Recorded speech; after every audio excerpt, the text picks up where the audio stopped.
আজকে শুভ নবমী, আর শুভ নবমীর দিনে আমি চলে এসেছি বাঙালি খাবারের ভারত বিখ্যাত রেস্তোরাঁ ভজহরি মান্নার সেন্ট্রাল কিচেনে। আমার সঙ্গে রয়েছেন এখানকার এক্সিকিউটিভ শেফ ঋষিকেশ কর।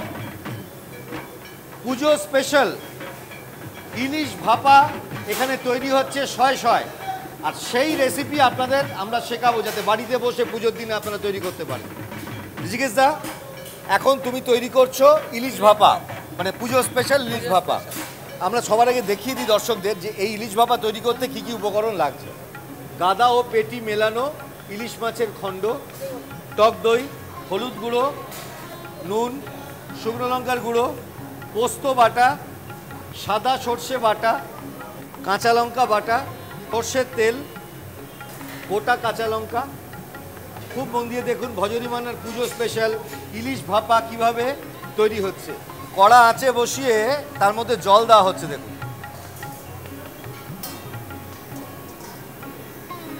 অ্যাকচুয়ালি এটা কিন্তু বাড়িতে করলে ইলিশ ভাপাটা আগে ভাতের মধ্যে কর, ভাতের ভিতরে বসিয়ে টিফিন করে মাখিয়ে মুখিয়ে ভাতের ভিতরে বসিয়ে করতো। কিন্তু যেহেতু আমাদের বড় জায়গার ভিতরে কিন্তু আমরা ভাতে করি না, আমরা সাধারণ কড়াইতে বসে করি। দেখুন আমরা প্রথমে কি কি দিচ্ছি। হ্যাঁ, একটা পাত্রের মধ্যে 50 গ্রাম সাদা সর্ষে বাটা নেওয়া হলো। এবারে যাচ্ছে 1 টেবিল চামচ পোস্ত বাটা, টক দই, এবারে যাচ্ছে টক দই 2 টেবিল চামচ, হাফ চা চামচ হলুদ গুঁড়ো, হাফ চা চামচ শুকনো লঙ্কার গুঁড়ো, এবারে যাচ্ছে কাঁচা লঙ্কা বাটা 1 টেবিল চামচ, এবারে যাচ্ছে সর্ষের তেল, কাঁচা সর্ষের তেল 50 গ্রাম কাঁচা সর্ষের তেল গেল। পরিমাণ হিসাবে নমক, এবারে আন্দাজ মতো নুন দেওয়া হচ্ছে। এবারে এটাকে ভালোভাবে হাত দিয়ে একটু মাখিয়ে নিতে হবে। এবার হাতের সাহায্যে খুব ভালো করে এটাকে মেখে নিতে হবে। এবার ইলিশগুলোকে তুমি এর মধ্যে দেবে, এর সঙ্গে ঢালো। এবার এই মিশ্রণটা ইলিশ মাছের খণ্ডগুলোর ওপর ছড়িয়ে দেওয়া হলো। ইলিশ মাছের খণ্ডগুলোকে একটু আন্দাজ মতো নুন এবং হলুদ মাখিয়ে রেখে দিতে হবে কিছুক্ষণ।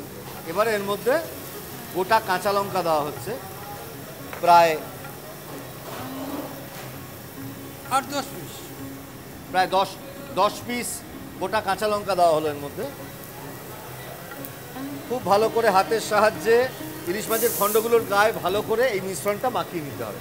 এইভাবে মেখে নেওয়ার পর 10 মিনিট আলাদা করে আপনাদের রাখতে হবে। এইবারে তুমি একটা দমে বসাবে। এইবার দমে বসাবে। এইবার দেখো কড়ার মধ্যে জল দিয়ে জলটাকে কিরমভাবে ফোটানো হচ্ছে আপনারা দেখুন।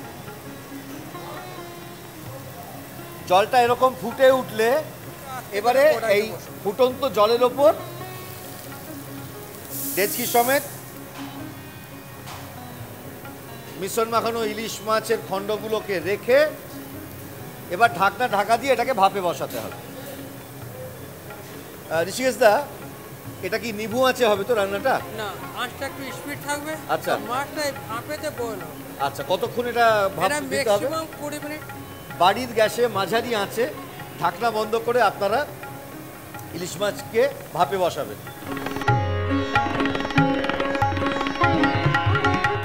তারপরে হয়ে গেলে তুলে গরম গরম পরিবেশন করবেন।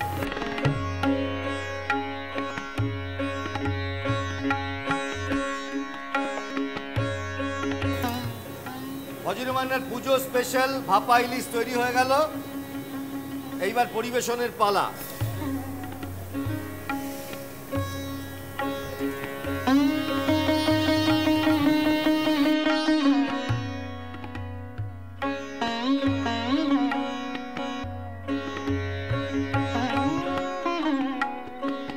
এবার ওপর থেকে একটু কাঁচা লঙ্কা ছড়িয়ে দেওয়া হচ্ছে। দেখুন,